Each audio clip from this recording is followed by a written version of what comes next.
बिस्मिल्लाहिर्रहमानिर्रहीम। अस्सलाम वालेकुम मेरे लिसनर्स, क्या हाल है? ठीक है, उम्मीद करती हूँ कि आप बिल्कुल खैरियत से होंगे और मैं अपने channel topic of the day के साथ आपको खुशामदीद कहती हूँ और उम्मीद करती हूँ कि अल्लाह के फजल से आप बिल्कुल ठीक होंगे और आबाद होंगे। मैं सोच रही थी कि कुछ सिंघाड़ा के बारे में आपको इन्फॉर्मेशन दी जाए, क्योंकि सिंघाड़ा के बारे में काफ़ी लोगों को मालूमात कम है। अगर आपको मेरी वीडियो अच्छी लगे तो मुझे प्लीज़ कमेंट करके फीडबैक ज़रूर दीजिए और लाइक और शेयर कीजिए। आइए तो शुरू करते हैं।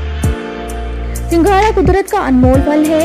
सिंघाड़ा बादाम से ज़्यादा ताकतवर होता है। सिंघाड़ा का जायका बिल्कुल अलग होता है। ये काफ़ी इलाकों में सलाद के तौर पर भी इस्तेमाल किया जाता है। सिंघाड़ा का कलर ऊपर से काला और अंदर से सफ़ेद होता है। काफ़ी लोग इसके कलर देखकर इसको पसंद नहीं करते, लेकिन इसके कलर पे मत जाइए, इसके फ़वाइद पे जाइए। इसके बहुत सारे फ़वाइद हैं। काफ़ी लोगों को सिंघाड़े के फ़ायदे के बारे में पता नहीं, इसलिए वो उनका इस्तेमाल नहीं करते। इसके बेशुमार और कीमती फ़वाइद हैं, लेकिन इसके पकाने का सही तरीका आना चाहिए। अक्सर लोग इसको उबालकर ज़्यादा जला लेते हैं या तो फिर उसको पका के ज़्यादा पका देते हैं, ताकि और उसमें उसके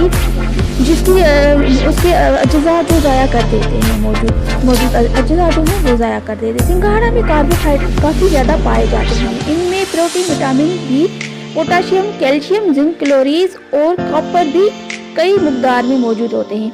सिंघाड़ा मीठा, खस्ता और हल्का होता है। जब इसको उबाला जाए और उस पर काली नमक छिड़क के खाएं तो इसका जायका और भी मज़ीद मज़ेदार हो जाता है।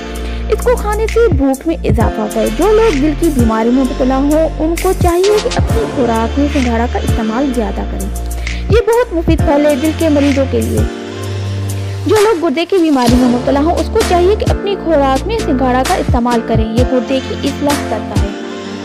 अफसोस है कि हम इस फल की कदर नहीं करते। इसका इस्तेमाल करके हम काफ़ी बीमारियों से बच सकते हैं। सिंघाड़ा पे काली नमक के साथ काली मिर्च लगा के खाएं तो और ज़्यादा मज़ेदार होता है। जो लोग हाई ब्लड प्रेशर के मरीज हैं वो इसका इस्तेमाल ज़्यादा करें।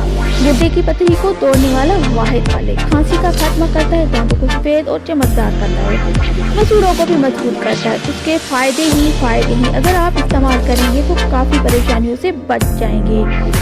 लिहाजा जितना हो सके इससे फ़ायदा उठाएं और दूसरों तक भी ये वीडियो शेयर करें और लाइक करें, कमेंट करें। उम्मीद करती हूँ कि आपको मेरी ये वीडियो अच्छी लगी होगी। इसी के साथ इजाज़त चाहती हूँ। अल्लाह हाफ़िज़।